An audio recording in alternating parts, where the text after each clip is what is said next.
अस्सलामुअलैकुम।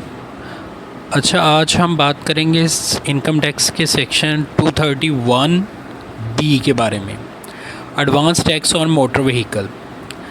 अच्छा, इसकी डिटेल में जाने से पहले मैं ये बता दूं कि मैंने इस सेक्शन को 4 पार्ट में डिवाइड किया है। हम इसके सब सेक्शन 1, 3 और 4 को ही देखेंगे इस वीडियो में, क्योंकि जो सेक्शन इसका सब सेक्शन 1A है वो लीजिंग के बारे में है। इंस्टॉलमेंट सिस्टम पर अगर आप व्हीकल परचेज़ कर रहे हो, बेशक वो हायर परचेज़ मेथड है या फिर कोई और फिक्स इंटरेस्ट इंस्टॉलमेंट मेथड है, तो हम उसका ज़िक्र नहीं करेंगे इस वीडियो में। इसी तरह से हम सब सेक्शन 2 का ज़िक्र नहीं करेंगे, जो कि ट्रांसफ़र ऑफ रजिस्ट्रेशन पे है, कि पहले कोई और ओनर है, बाद में ट्रांसफ़र करवाइए, आपने उससे परचेज़ कर रहे हो। सेकंड हैंड या यूज़ गाड़ी के बारे में है ये, इस पे भी इस वीडियो में बात नहीं करेंगे। 2A जो है उस पर भी बात नहीं करेंगे, ये भी बहुत अहम सब सेक्शन है। इसमें ये होता है कि आप ओरिजिनल ओनर नहीं होते, आप ओरिजिनल परचेज़र से प्रोडक्ट जो है वो परचेज़ करते हो, कार या व्हीकल आप परचेज़ करते हो, लेकिन यहाँ पे ओरिजिनल परचेज़र ने ख़ुद अपने नाम पे व्हीकल रजिस्टर नहीं करवाई होती, वो बुक करवाता है और बाद में डायरेक्ट आपको सेल कर देता है। तो इस टॉपिक पे भी हम इस वीडियो में बात नहीं करेंगे। हमारा जो फोकस होगा वो होगा सेक्शन 1, 3 और 4 पे, जिसमें आप खुद अपने नाम से बुकिंग करवाएंगे या ऑन कैश आप ख़ुद व्हीकल परचेज़ करोगे। तो हम इस चीज़ को आज स्टडी करेंगे और देखेंगे कि फ़ाइलर और नॉन फाइलर को किस रेट से टैक्स अदा करना पड़ेगा और कौन सी अथॉरिटी उनसे टैक्स रिसीव करके FBR डिपार्टमेंट में सबमिट करवाएगी।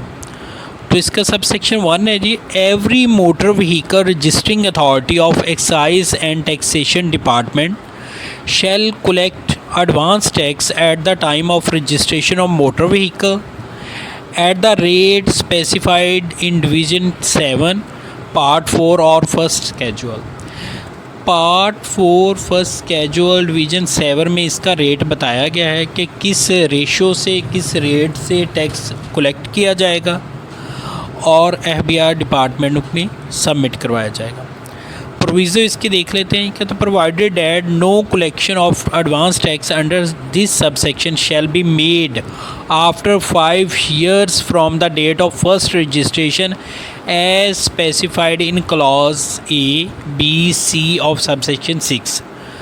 अगर आपको 5 साल के बाद आप रजिस्ट्रेशन करवा रहे हैं तो जो आपसे विद होल्डिंग टैक्स है ना, सेक्शन 231B के तहत वो रिसीव या कलेक्ट नहीं किया जाएगा। इसके बाद हम देख लेते हैं जी सेक्शन, इसका सब सेक्शन 3। यहाँ पे लिखा हुआ है कि every manufacturer of motor vehicle shall collect. वहाँ पे क्या था? रजिस्टरिंग अथॉरिटी थी, यहाँ पे क्या है? मैन्युफैक्चरर है। At the time of sale of motor car jeep advance tax at the rate specified in division 7 part 4 और first schedule from the person to whom such sale is made. यहाँ पे जिक्र किया जा रहा है कि मैन्युफैक्चरर ये टैक्स रिसीव करेगा, कलेक्ट करेगा और डिपार्टमेंट को सबमिट करवाएगा। रेट सेम है, क्योंकि यहाँ पे बताया गया डिवीज़न 7 पार्ट 4 और फर्स्ट स्केड्यूल सेम है सारा कुछ।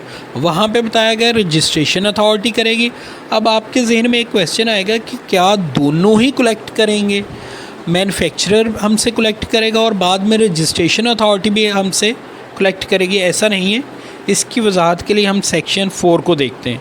कहते हैं sub section 1 shall not apply if the person produces evidence that tax under sub section 3, यानी कि मैन्युफैक्चरर ने, in case of locally manufactured vehicle are tax under section 148। ये इंपोर्ट के बारे में, अगर आप व्हीकल को इंपोर्ट कर रहे हो ना, तो आपसे at the import stage excise duty के साथ ही आपसे 148 के तहत विद होल्डिंग करके जो एक्साइज कस्टम डिपार्टमेंट है वो FBR डिपार्टमेंट को सबमिट करवा देता है। इन case of imported vehicle was collected from the same person in respect of the same vehicle, अगर आप ये एविडेंस दे दें कि आपसे सेम व्हीकल के सिलसिले में मैन्युफैक्चरर ने सेक्शन 3 के तहत, सब सेक्शन 3 के तहत और या फिर सेक्शन 148 के तहत कस्टम डिपार्टमेंट ने टैक्स रिसीव कर लिया है, कलेक्ट कर लिया है और FBR डिपार्टमेंट को सबमिट करवा दिया, तो फिर सेक्शन 231B का सब सेक्शन 1 अप्लाई नहीं होगा। मतलब आपने या तो सब सेक्शन 3 के तहत टैक्स देना है, मैन्युफैक्चरर ने कलेक्ट करना है, या फिर आपसे सेक्शन 148 के तहत कस्टमर डिपार्टमेंट ने लेना है, या फिर अगर ये दोनों नहीं रिसीव करते तो आपसे रजिस्ट्रेशन अथॉरिटी जो है एक्साइज डिपार्टमेंट जो है वो आपसे रिसीव करेगा।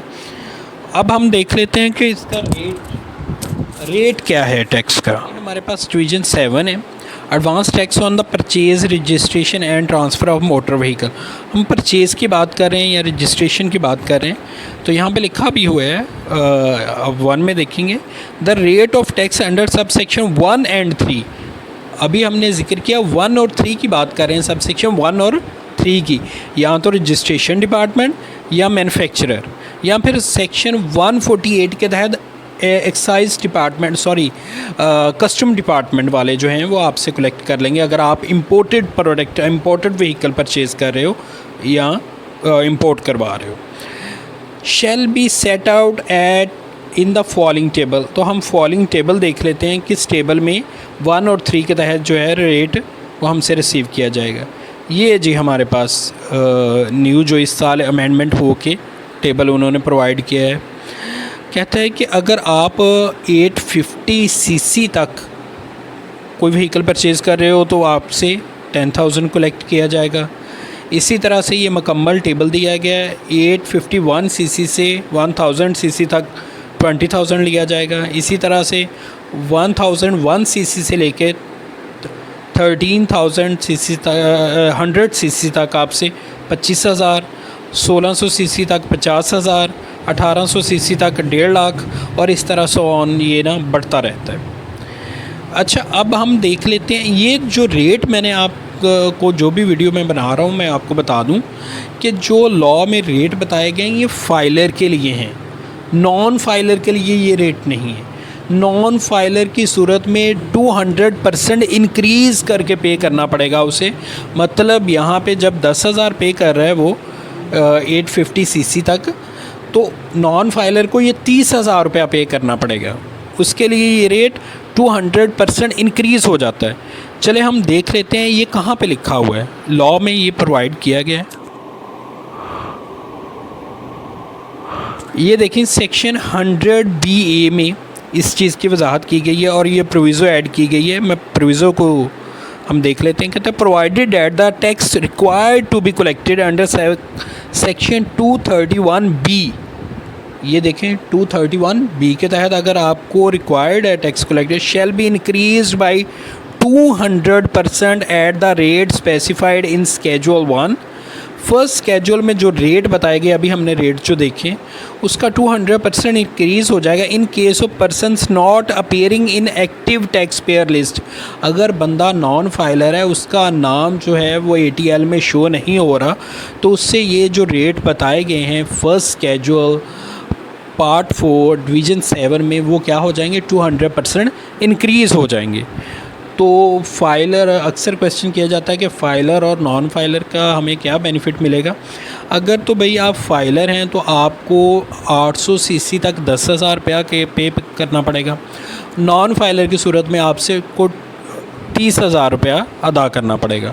मतलब हर सीसी जो भी कैपेसिटी है गाड़ी की, उसके साथ आपने जो भी रेट बताया गया है फर्स्ट स्केड्यूल में उसका 200% इंक्रीज़ करके आपको अदा करना पड़ेगा। तो ये रेट का डिफरेंस है। तो इसीलिए मैं कहूँगा कि फ़ाइलर हूँ और अपनी रकम जो है वो सेव करें। Be filer and save your money. शुक्रिया।